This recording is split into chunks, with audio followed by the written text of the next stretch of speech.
So guys, narito tayo ngayon sa DI kami Kalihan at pupunta natin yung nabigyan natin ng isang yung saklay at bibigyan din natin sila ng Christmas gift giving. So guys, ang dami dito pwedeng bigyan, kaya lang talagang hindi naman pwedeng lahat bigyan, kaya namili lang tayo. So yun guys, ang bahay nila.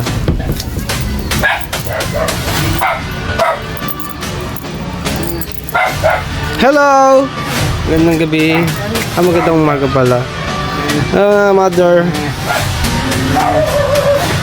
Ito guys, si Ate Remily. Siya po yung ating bibigyan ng Christmas gift giving. At pinangako naman natin ito na babagkan natin siya. Kaya yun guys, siya po si Nanay Antonina at meron po siyang anak na special child. At ito po ay dito po natin napuntahan sa may DI Kalihan.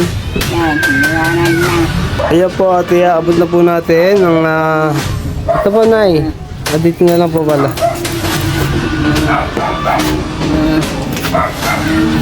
Ayan, siya po ay dati nagtitinda po ng Yakult. Ngayon po ay hindi na makapagtinda at nang-aksidente po siya, kaya yan po